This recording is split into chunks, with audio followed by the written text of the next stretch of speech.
Hey, good evening, everyone. Happy Thursday. Wow, where has this week gone?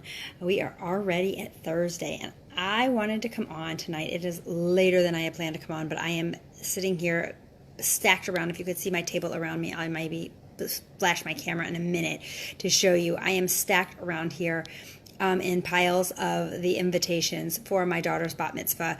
I have been stuffing envelopes and stamping envelopes tonight, and now I got to glue the ones that are ready to go, and the ones that aren't ready to go, hopefully the last piece that's got to go into them will come tomorrow, and I can get them stuffed and ready. And wow, this is just the beginning of the craziness that's going on around in my house. And in between trips to Orlando and working and raising 3 kids and who here can relate to just craziness, right? Last summer, and I've talked about this before, that my summer was the crazy because at that time we were packing up our house for the move that never happened. But, it just seems to get wackier and wackier around here in summer times. And this year, is definitely no exception. And the fact that my kids are not going away to sleepaway camp this summer is definitely adding to that stress. So what does that stress do to me, right? I've talked about a lot how I am a stress eater. I am an emotional eater. It is something that I definitely struggle with.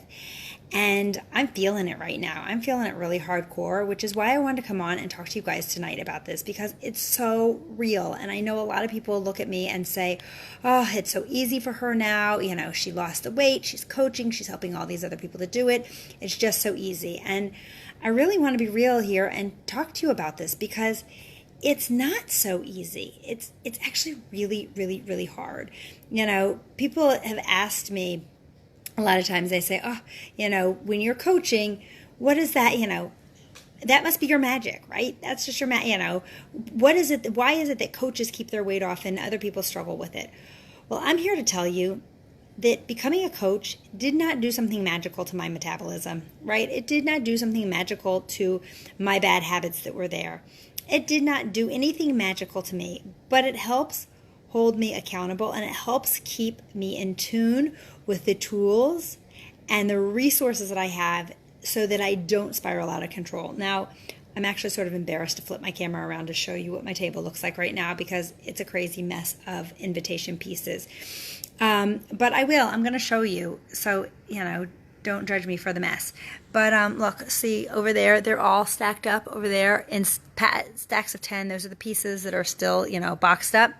I don't want to show too many details because I know that Emma doesn't want the invitations revealed before they go out. But it's crazy, right? And I look at this and I think about all the things that have to be done between now and August 30th, when, the party craziness starts, right? And if you could see behind me, there's boxes of stuff that's already been ordered that's for the bat mitzvah. It's all kinds of stuff. And I just know it's just going to get worse. And I'm telling you, the thought of it stresses me out. And what's crazy is I was an event planner in my previous life for many years. So I know how to do an event. I know how to put on an event. I know how to organize it. I know how to do it. And I know that everything's going to come off amazing that weekend, right? But it's all the pieces that pile on top of it. Plus I'm running a business. Plus I have 3 kids. Plus, right? And it's stressful. It's really stressful. And I can tell you, I'm going to admit, today was one of those days I was stuffing these invitations and the kitchen was calling my name, right?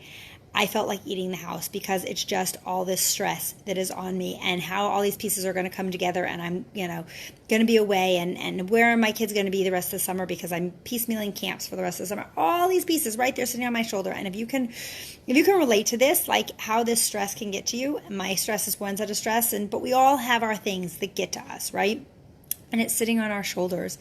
And the kitchen's calling my name, right? It's been calling my name, and the stuff that I shouldn't be eating calls my name, because that is my stress relief.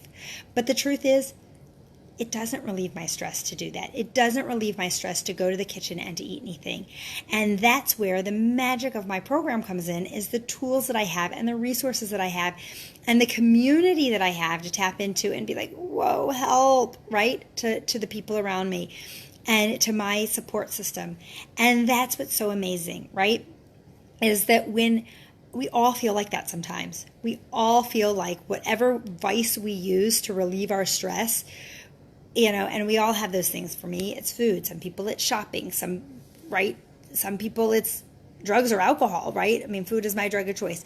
Some people it's exercise, right? Walking actually does it for me some, but tonight, right? I wasn't going to go out and go for a walk. It's hot and it's gross, and right? So, and those are excuses. I could have gone out and gone for a walk. But the key is recognizing in yourself when those things are taking over, when that stress is taking over, right? Several times I caught myself headed to the kitchen and I said, no, I'm just stressed. I just need to sit down and get this done.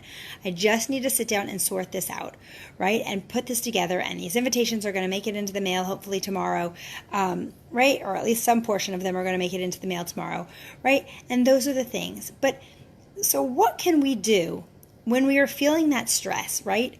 How can we reward ourselves? How can we treat ourselves when we're successful for not getting sucked into that feeling of I'm going to eat the house, or I'm going to go spend a whole lot of money, or I'm going to go do whatever it is that our vice is, right? And that's so important, right? We know that, the stick, the negative can be a lot more powerful than the lure of something good, right? And so, but I don't want the negative. I don't want the negative and the negative holds us back from, making bad choices, right?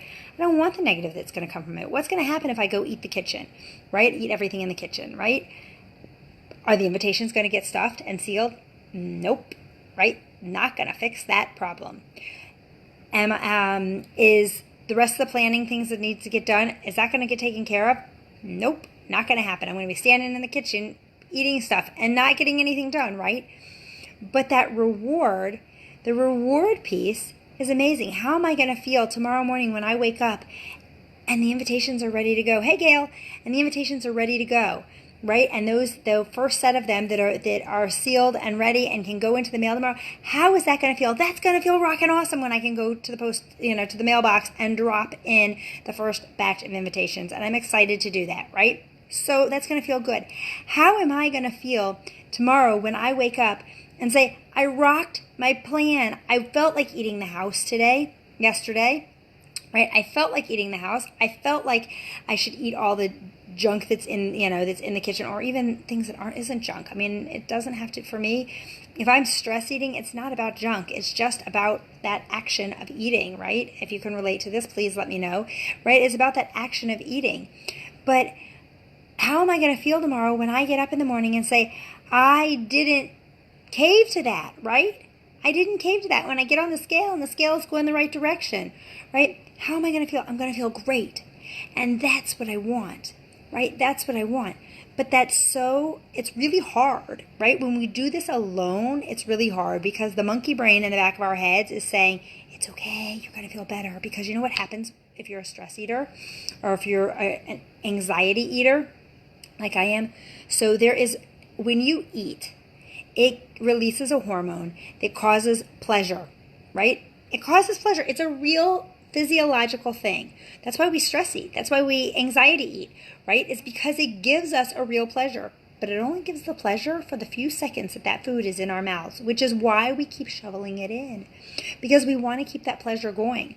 That's why somebody who can have a pint of ice cream in front of them, right? They can't just take 2 or 3 bites and put it back, because once they put it back, that pleasure stops, right? And so when we can recognize that, when we feel like eating the house, like I have felt like all afternoon as I've been stressing out, taking care of this stuff, right? As you feel like that, right? If you stop and say, okay, if I go eat that, I'm going to have pleasure for whatever, the 30 seconds, the minute, the 5 minutes, whatever it is it takes me to eat, whatever it is I'm going to eat. And then how am I going to feel next? Probably not very good, right? I'm probably going to feel nauseous or guilty or whatever the negative feelings are. And avoiding those negative feelings, at least for me, that's key, right? I don't want to feel that way. I know how great I feel when I stick to plan. I know how great I feel when I'm successful. So what do I do?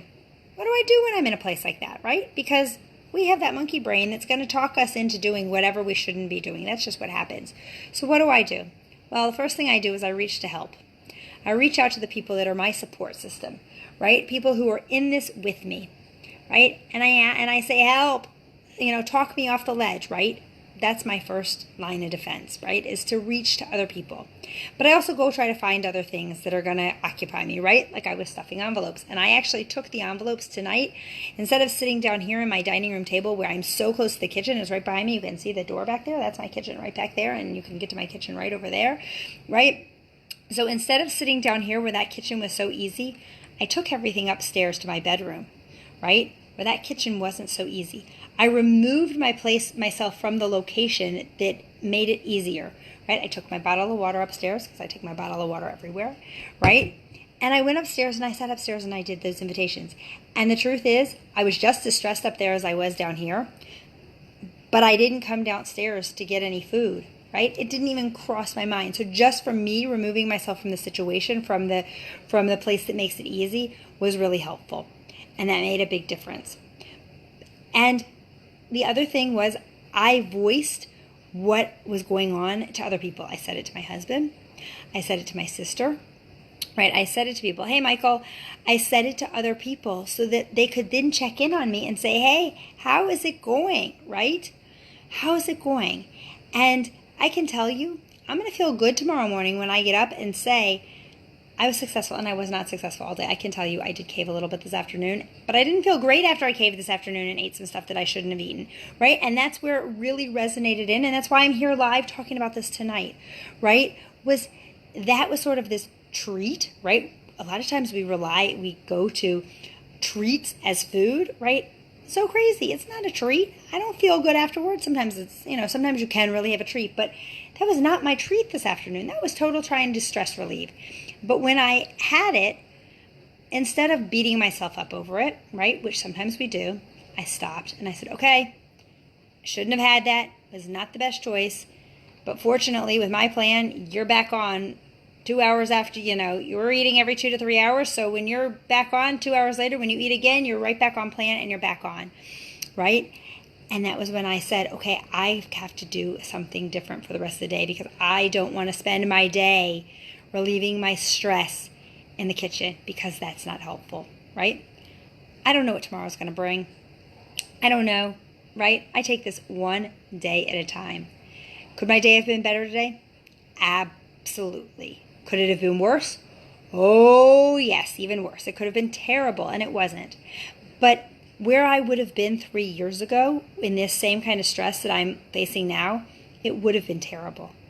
It would have been horrible. I would have eaten everything in the kitchen. And first of all, there would have been more junk in there for me to eat, right? And that's what, to me, is such a beautiful thing of this whole process. I'm not perfect. I'm never going to be perfect, right? I don't think that this is ever in my life going to not be a struggle, right? It gets easier, but it's always going to be a struggle. This is my battle. Food for me is my vice, right? It is. And I know that and I recognize that in myself, but I can look at how far I've come in the last 3 years and where I would have been a year ago, where I was a year ago, where I was 2 years ago, where I was 3 years ago. No way. If this was going on 3 years ago when I was still really, hadn't even hit my goal yet, today would have been a disaster. But it wasn't a disaster because I used the tools that I have. I used the resources that I have. And I've come so far. And that's what's so important in this journey, right? I talk about this a lot with clients, that this journey is like you're going on a really long road trip. You're going on a really long trip, right? You're starting one spot and the destination is someplace really far off. And sometimes on that trip, we are on the highway, speeding along at, 80 miles an hour, right? Going pedal to the metal, just go, go, go, go, go, right? And then sometimes we get off the exit and we take the detour, right? But that detour doesn't mean we started back at home. Didn't mean we turned around and went back home. It just meant we get off track a little bit. And we're not, and maybe it slows us down. Maybe we're not going as fast. Maybe instead of going 80 miles an hour, we're on the side street that's 25 miles an hour, right? But it doesn't mean that we're back at square one, right? And that's what's so amazing. When people are on program and they mess up and they mess up and they mess up and they keep saying to me, I'm on day one again. No, you are not on day one. You are on day whatever it is since you actually started, right? Because you're not in the same spot that you were in day one. And for me, that's such a huge thing, right? Did I have a rough day today? Yep, I did, right? It started rough. It's ending much better, right? But I'm not back to where I was 3 years ago. I'm not even back to where I was 6 months ago. I'm where I am today on this journey. And tomorrow I'm going to be a little bit further along. And I'm going to keep going, and I'm going to keep going, and I'm going to keep going. And there are some days that I'm going to have those brakes slammed on, and I'm going to feel like I'm in standstill traffic, right? Total stop, stop traffic. But it's never total stopped. We're still crawling along because we're learning from this every single time, right? Even me now. I learn from this. Every time I have a goof up, right? I make a bad choice. I don't beat myself up from it. I ask myself, what can I learn, right? Fail is first attempt in learning, but I don't look at it as a failure when I have a bad day. I look at it as I had a bad day. I made some bad choices, and it's time to move on. So this is my saying to you right now. Tomorrow's going to be a rockin' awesome day, right? I am putting this out there now, and I will come back before Shabbat when I come live, and I'm going to tell you how awesome it was. I'm not going to veer from my plan tomorrow. I am not going to let this stress get to me tomorrow. I did that today. It got to me, and I'm okay with it, right? It's hard, but I'm moving on. And tomorrow's going to be a great day. Tomorrow, some of these invitations are going to get into the mail, and I'm going to feel really good about it, right? And that's the thing that we have to remember. When we have a bad day, so often we have a bad day, and then we start beating ourselves up over it. And we start making ourselves feel, and then it spirals out of control because we beat ourselves up, so then it becomes the what the hell effect, right? Well, what the hell? I already did this, so I'm going to do this. No, we can stop it in our tracks. It was sort of like what I was talking about the other day with the domino effect, right? The dominoes go, right? I hit the dominoes today in a negative way when I started eating things that I shouldn't have been eating. But when I recognize it, I put a blocker up and stopped those dominoes from falling any further, right? I stopped it. And then I can start it in a positive way. And I can move forward. So if you're struggling with something, don't beat yourself up over it, right? Stop that domino effect. And then find a positive way to treat yourself, right? Find a positive way to reward yourself. Tomorrow my nails desperately need to be done, and I've been putting it off all week because I'm going to Florida again next on Tuesday, and I wanted to wait as close to my trip as possible. But tomorrow, that's on my plans. I'm going to treat myself with a brand new manicure, and I will post my pictures with whatever color. I don't know what color I'm going to pick. Last time it was bright sparkly pink. Now I've got sparkly purple, so we'll see what pretty sparkly color I find for tomorrow, right? So do something positive for yourself. Reward yourself. Treat yourself. But don't do it with what your vice is, right? I don't reward myself with food because that's not helpful, right? What's helpful is doing something that's going to make me feel good and is going to help me on my goals. So I hope you have a wonderful night. I am going to go seal some envelopes before I go to bed and post a few things, maybe post a new recipe for tonight. I got to see if I can find one that just strikes my fancy to post tonight. And I will see you guys back here tomorrow. It will be much earlier because it's Shabbat, so sometime tomorrow afternoon, early evening. Have a great night, and I'll see you later. Bye.